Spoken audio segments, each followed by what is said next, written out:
ನಮ್ಮ ಮೇಲೆ ಯಾರು ಕೂಡ ಈ ಬಿಜೆಪಿಯವರು ಜೆಡಿಎಸ್ನವರ ಮಾತುಗಳನ್ನು ಕೇಳಿ ಅನುಮಾನವನ್ನ ಪಟ್ಟುಕೊಳ್ತಕ್ಕಂಥ ಪ್ರಯತ್ನವನ್ನ ಮಾಡಬೇಡಿ. ಅವರು ಸುಳ್ಳು ಆರೋಪಗಳನ್ನು ಮಾಡ್ತಾ ಇದ್ದಾರೆ. ಸಿದ್ದರಾಮಯ್ಯನವರ ಸರ್ಕಾರವನ್ನ ದುರ್ಬಲಗೊಳಿಸಬೇಕು, ಅಸ್ಥಿರಗೊಳಿಸಬೇಕು ಅಂತಕ್ಕಂಥದ್ದು ಅವರ ಪ್ರಯತ್ನ. ನಾನು ಅನೇಕ ಕಡೆಗಳಲ್ಲಿ ನೋಡಿದ್ದೇನೆ. ನಾನು ನಮ್ಮ 121 ಇಲ್ಲಿವರೆಗೆ ಈ ಬಿಜೆಪಿ ಸರ್ಕಾರ ಬಂದ ಮೇಲೆ, ಕೇಂದ್ರದಲ್ಲಿ ಬಿಜೆಪಿ ಸರ್ಕಾರ ನರೇಂದ್ರ ಮೋದಿ ಅವರು ಬಂದ ಮೇಲೆ 121 ಇಡಿ ಪ್ರಕರಣಗಳಾಗಿದ್ದಾವೆ. 121ರಲ್ಲಿ 115 ಪ್ರಕರಣಗಳು ವಿರೋಧ ಪಕ್ಷದವರು. 115 ಪ್ರಕರಣಗಳು ವಿರೋಧ ಪಕ್ಷದವರು. ನಾಚಿಕೆ ಆಗಲ್ಲ ಇವರಿಗೆ? ವಿರೋಧ ಪಕ್ಷದವರನ್ನು ದುರ್ಬಲಗೊಳಿಸಿ ಅವರನ್ನ ಶಕ್ತಿಗೊಳಿಸಿ ಅಧಿಕಾರ ಮಾಡಬೇಕು, ಜೈಲಿಗೆ ಹಾಕೋದು, ಜೈಲಿಗೆ ಕಳಿಸೋದು, ನಿರಾಪರಾಧಿಗಳನ್ನ ಜೈಲಿಗೆ ಕಳಿಸ್ತಕ್ಕಂಥ ಪ್ರಯತ್ನವನ್ನು ಮಾಡ್ತಾರೆ. ಜನ ಇದನ್ನ ಖಂಡಿಸಬೇಕಾಗ್ತದೆ.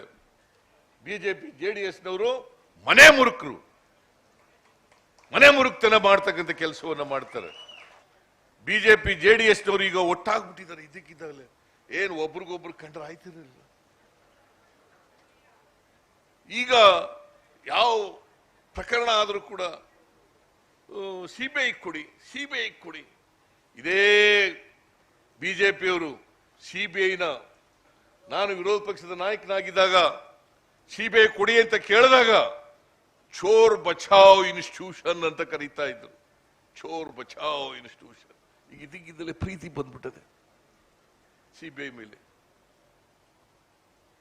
ಇಡೀ ಸುವಮೋಟೋ ತನಿಖೆಯನ್ನು ಮಾಡ್ತಕ್ಕಂಥದ್ದು. ನಾವು ತನಿಖೆ ಮಾಡೋದಕ್ಕೆ ಯಾವತ್ತೂ ಕೂಡ ಎದುರ್ಕೊಳ್ಳಲ್ಲ. ಯಾಕಂದ್ರೆ ನಾವು ಯಾವ ಅಪರಾಧನೂ ಕೂಡ ಮಾಡಿಲ್ಲ. ತನಿಖೆ ಮಾಡಲಿ, ತನಿಖೆಗೆ ಯಾವತ್ತೂ ಕೂಡ ಎದುರ್ಕೊಳ್ಳಲ್ಲ. ಆದರೆ ಕಾನೂನು ಪ್ರಕಾರ ತನಿಖೆಗಳಾಗಬೇಕು, ಸಂವಿಧಾನದ ರೀತಿಯ ತನಿಖೆಗಳಾಗಬೇಕು. ಸಂವಿಧಾನಕ್ಕೆ ವಿರುದ್ಧವಾಗಿ, ಕಾನೂನಿಗೆ ವಿರುದ್ಧವಾಗಿ ಯಾವುದೇ ತನಿಖೆ ಮಾಡಬಾರದು. ಜನರ ಆಶೀರ್ವಾದದಿಂದ ನಾವು ಅಧಿಕಾರಕ್ಕೆ ಬಂದಿದ್ದೀವಿ. 136 ವಿಧಾನಸಭಾ ಕ್ಷೇತ್ರಗಳಲ್ಲಿ ಗೆದ್ದು ಅಧಿಕಾರಕ್ಕೆ ಬಂದಿದ್ದೀವಿ. ನಮಗೆ ಜನ ಆಶೀರ್ವಾದ ಮಾಡಿರೋದು. ಜೆಡಿಎಸ್ನವರಲ್ಲ, ಬಿಜೆಪಿಯವರಲ್ಲ ಇದ್ರ ಮಾಡಿರ್ತಕ್ಕಂಥದ್ದು. ಜನರ ಆಶೀರ್ವಾದದಿಂದ ಮಾಡಿದ್ದೀವಿ. ನಮ್ಮ ಸರ್ಕಾರವನ್ನು ದುರ್ಬಲಗೊಳಿಸತಕ್ಕಂಥ ಪ್ರಯತ್ನವನ್ನು ಮಾಡ್ತಾ ಇದ್ದಾರೆ. ಕ್ಷುಲ್ಲಕ ವಿಚಾರಗಳನ್ನು ಇಟ್ಕೊಂಡು, ಸುಳ್ಳು ವಿಚಾರಗಳನ್ನು ಇಟ್ಕೊಂಡು, ಸುಳ್ಳು ಆರೋಪಗಳನ್ನು ಮಾಡಿ ಇವತ್ತು ಸರ್ಕಾರವನ್ನು ದುರ್ಬಲಗೊಳಿಸತಕ್ಕಂಥ ಪ್ರಯತ್ನವನ್ನು ಮಾಡ್ತಾ ಇದ್ದಾರೆ. ದೇಶದಲ್ಲಿ ಅನೇಕ ರಾಜ್ಯಗಳಲ್ಲಿ ಮಾಡಿದ್ದಾರೆ, ಇಲ್ಲೂ ಕೂಡ ಮಾಡ್ತಕ್ಕಂಥ ಪ್ರಯತ್ನವನ್ನು ಮಾಡ್ತಾ ಇದ್ದಾರೆ.